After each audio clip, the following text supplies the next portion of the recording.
Just come back from the gym, hit the steam room for a little bit, getting that longevity in. But I'm really just thinking about destiny. Looking up in the sky, see the stars in the sky.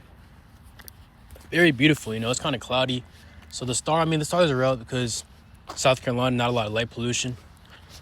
Very beautiful, really serenic, taking in the time, taking in the nature. But it really has me thinking about destiny and legacy, right?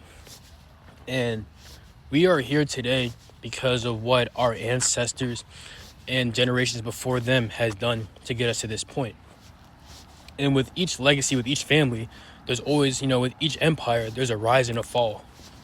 Every empire has the highest point they attain, their peak, and every empire falls. Just like history, just like countries, just like nations, just like in sports, anything. There's always going to be a greatest point of a time where you're at the top, and there's going to be a point in time that you're at the bottom. But in terms of empires, since empires and generations last for so long, depending on the empire, for certainly. But in terms of our life and our generation and our last name, and our parents and grandparents and parents before them, and our kids and grandkids and kids after us, there's a point in time, a point in history to where that person, whoever it is at that point of time, was the one that changed the destiny of their name. That changed the destiny of their future.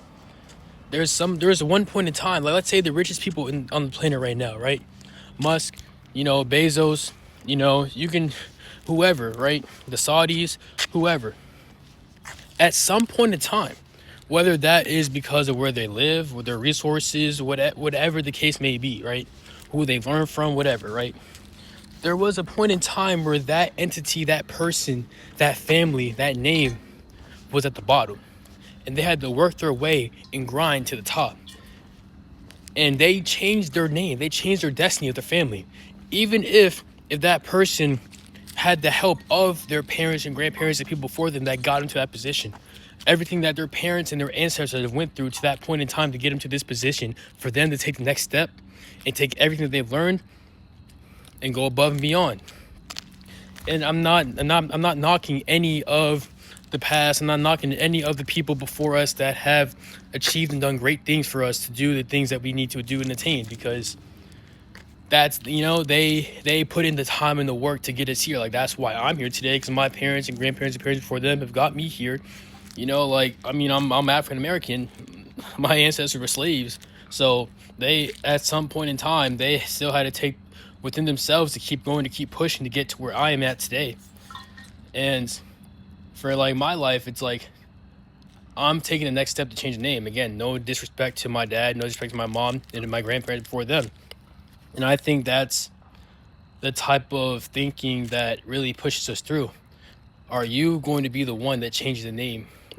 Changes the vision, changes the future, changes the legacy of your name?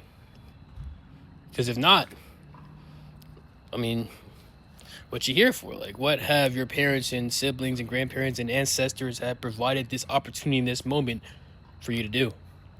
That's just me thinking, that's just me speaking, me thinking, me just looking at the sky, damn, this is a beautiful night. Damn, I feel like I should be on a mountaintop right now, just overlooking the sky or some shit, some Odysseus type of shit. But, that's just me. But, hey, let me know what you think.